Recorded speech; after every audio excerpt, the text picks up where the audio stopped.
Hey kids, Mr. King again, here to show you a drawing tutorial on another texture. We're going to focus on texture for a bunch of things, and you know from what I've told you about in class, or I hope you do, that texture is the way something feels physically. You run your hand across it, you look at it, and you're thinking, how does that feel? Bumpy, smooth, furry, scaly, just abrasive, which is kind of like, oh, scratchy and rough. So if you see something drawn, you're often going to see people trying to represent textures through use of shadow and color and pattern. And right here, I actually have this kind of cool castle stone wall in front of you. And so I want to teach you how to do the brick and stone texture. This is an example of one. We did this when we did the castle corners on our cardstock paper. And I will actually post the visual instructions that I've created for making that corner castle wall. If you want to try to do that at home, you can just use computer paper. You can use the kind of laminated cardboard you get from a cereal box or like a cracker box. Or you can actually, if you have nice cardstock, like cover letter cardstock that your parents might have kicking around your house, that is an awesome thing to use too. You just need scissors, pencils. If you got markers, that's great. And if possible, glue sticker tape.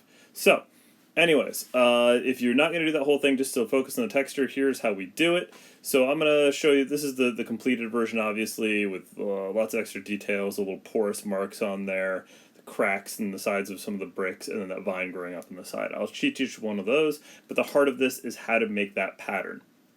So let me start a fresh layer here so you guys can see. We're going to pick black as our starting. I want you guys to make sure you start in pencil, and I'll add one more thing to this. I'll do a cool castle window for you on this one, and I'll teach you how to do that. So the one thing you want to do is let's start with the pattern, but understand one thing. When we do this pattern, you are going to, in the end, want to erase this. So draw this lightly. It's going to be really dark with my tablet here, but that's because the computer can erase things perfectly. When you draw the pencil, draw light so you can erase easily. So the first thing we're going to do is, if you have a ruler, it's great. If you need to just freehand this, you can.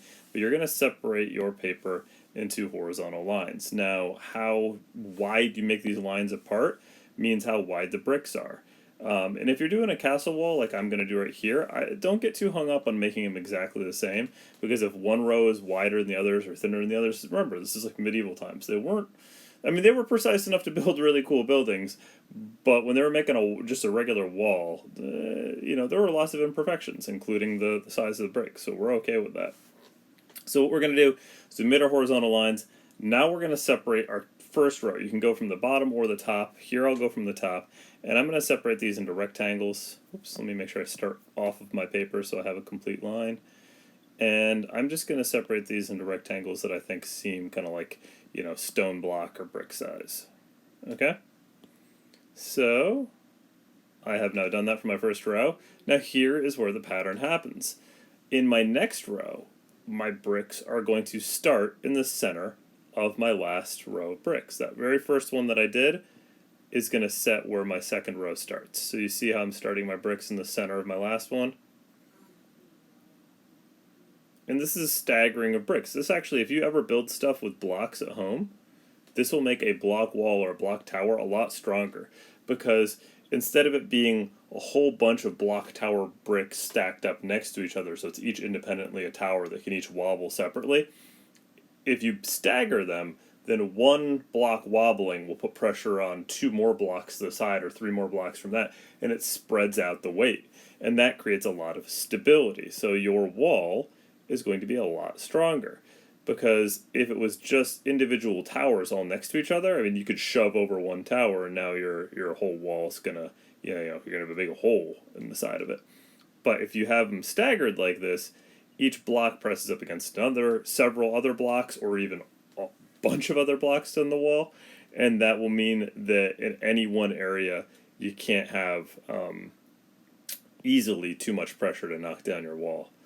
So same thing, I'm just continuing down, and I'm starting the next block on each row from the middle of the block above until I'm completely done. So you see some blocks, and I'll point it out with an X in just a second. And you know what? Look at this. This one block here where I put this X is too big. So I'm going to make sure that I remember to separate. And that's what I was just about to talk about. Some blocks, when you're doing this, are going to be really thin because they're going to go off the paper, so you have to imagine that continues on. Or maybe it was a thin block because that's where the side of a tower starts. And some of them are going to be full size, and that's just the way it is. So, pretty cool. So you've got your awesome block pattern. This was the heart of it. This is the hardest part. At this point, you're going to want to, before you make this real permanent, is where we're going to add that cool window. So here's what we're going to do. We're going to, somewhere on our tower, decide we're going to make a flat line that's just going to be the bottom of our window. So here's my window. The next part is I'm going to make the top part. Now you can make it the arcing kind of, castle window that we all think about, kind of like the princess window. Or you can make it a rectangular window, or you can make it steepled on the top, whatever way you feel good about. So my window happens to follow the edge of this block kind of perfectly. Then I'm going to arc at the top like this. I'm going to do that kind of princess window, like the one we're used to seeing in, like, Rapunzel, let down your hair. Okay. Erase this little extra because it was kind of kicking off. And remember I told you to draw lightly because the next step is to erase the lines inside of your window. Now trust me, it's going to look a lot nicer and cleaner when we're done with it, but I just want to do this so I don't make any mistakes. Alright, so let's finish the window before we go into the rest of the wall. Now check this out. Now this is a really cool thing. You want to make this look 3D? You're going to choose one of these two bottom corners here, okay? And what you're going to do is you're going to make a diagonal line out from one of those bottom corners. You're going to make a parallel line to the bottom of your window, going to that diagonal line, and then you're going to make a parallel vertical line going up over here. And what that will do is now these parts right here are the thickness of the wall that you're seeing from the angle that you're viewing, which is awesome because it makes it look really, really cool in 3D. Now you're going to want to take something probably dark. Now you could draw a little character in here. Yee-hee. And he's sitting here just like doing his kingly thing. Crown on him, and he's like, yo. That was a horrible yo. Anyways, he's sitting there, you draw your character, that's cool, but for our purposes, because we just want to do a castle wall, we're going to actually blacken that in. Boom. Look at that. Now that actually looks really cool. Looks very 3D, right? Alright, now we're going to finish out some cool stuff. We're going to let's add a little color to this, so let's give it that kind of gray brick feel. It's a blue-gray here. We're going to fill in all the bricks. If you really want to make it look cool, like let's say you've got colored pencils, try this. Just like I've told you with other patterns, kind of sporadically color it. Because stones, let's say this is medieval times, they're grabbing stones wherever they can. Some of them are from one granite quarry, some of them they just found out in fields. And so not of them from the same place, so we're going to get little variations in color here. So some of them will be a little darker, a little more gray-blue, some of them will be more like gray-gray, and that is going to make this look, whoops, it's just like another detail to make it look cooler. Starting to get it? Okay, but watch this. The part on the inside of the window, and I will go back to my black to make my little, actually let's do red so you can really see this. Whoops.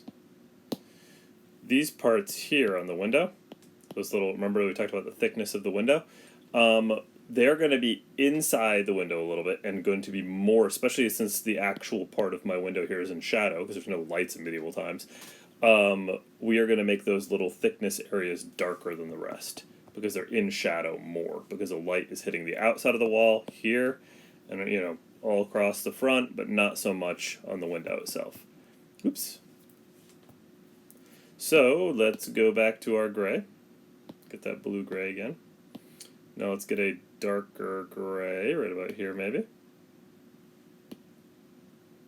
Oh yes, look at this. This is looking so cool.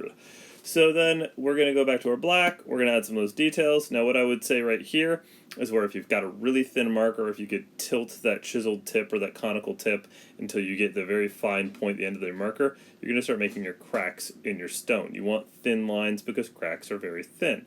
So what you're going to do is you're going to make it kind of feel like roots coming out from like a tree or a plant. They're all going to splinter off in different directions. Now every once in a while, you can actually have another crack starting that runs into your existing crack or one spot into another, and that's where the fault lines of that crack will connect. And that will be kind of nice. They can, in fact, crisscross a little too, and that is absolutely okay. But you just want to make sure that the ends of your crack kind of splinter off a couple times over like a root system of a tree, and that will make it just look a little bit more real. Okay? So do those. I would say especially from the corners of the blocks where you want to do them, because that is where cracks tend to form, like along corners in which you've tried to cut stone. And stone doesn't really want to behave itself all the time. It's got natural impurities and spots. I'm going to have this crack actually go across the side of my window there, maybe even up into this block, like the crack somehow kind of spread across and was causing pressure in places it shouldn't have, because this castle's old and imperfect, and that makes it look that much more cool and real. So we're going to add a couple more cracks in here. You can go as crazy as you want. This castle could be completely falling apart, or it can be, just a little thing. And now if you want to too, the thing I didn't do in the last one, which I think would add a little extra to those cracks, is every once in a while if you want to, and I'll zoom in so you can see it. Whoopsies, I went a little too much there. You can add little chips and notches out of your stone. And all you really got to do is make little tiny black triangles here and fill them in. And what that will do is it'll look like, just literally like a little chip or a little notch got knocked out when they were trying to carve the stone, or the castle wall has been hit by some hail, or, maybe just the freezing and thawing cycles have caused the stone to become a little beat up. And again, this just adds another layer of detail. And that's the cool thing about art, especially when you're trying to draw something a little bit more realistic, or that has more of kind of like a clear objective of something that's recognizable and more photorealistic in that way. The more details you layer into like a good initial drawing, the more convincing it becomes. So we're just doing that here, and it's going to be another layer. So I'm adding the chips into the blocks. Okay, this is again looking better. So now, the other thing that I did on mine, and I can show you here, is if you get yourself a dark color that matches the ones you've been using so far, so in my case a relatively dark gray, I could even actually pull the exact same gray used for the shadow in the window, and you make little dots. Whoops. And this is the thing, you got to make sure your hand doesn't travel, and that's really hard on this tablet screen because it's glass and my stylus wants to just skate across it. And you just put these little dimples all around. Now this is totally optional, and the one thing I will tell you is I like to have mine a little bit more towards the sides of the block, because if the block were to be worn away, it tends to get worn more either in the center or on the edges, depending on the way the stone's made. And if it's like real stone like this, it would get more worn towards the edges. I know this is like nitpicky and like a weird little detail, but you'd be surprised how much your brain just recognizes things. They're like, oh yeah, that looks realistic, without even thinking about it. So you can do that all over the place. I'm not even going to do the entire thing, so it'll just take too long for the tutorial here. And the last thing I was going to show you guys how to do was if you wanted to add some cool vines here. And there's a really cool way to do that, which is pretty simple. It's very similar to doing the cracks, which is you make a couple lines that kind of wiggle across your castle wall, and I let them splinter off just like the cracks, except they tend not to connect back together because the plant doesn't want to compete with itself. It wants to make sure that it can get more sunlight to different parts of it.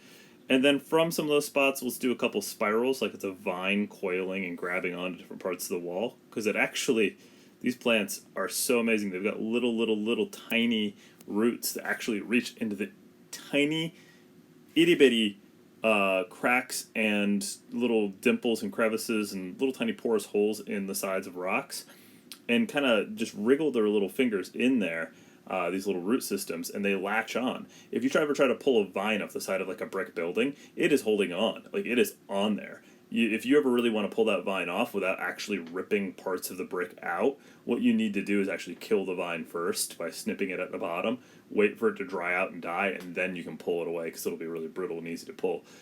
But that's basically it, guys. Just add whatever extra details you want to your vines here, a little extra splash, and you are all done. So I will see you next time, and keep making art.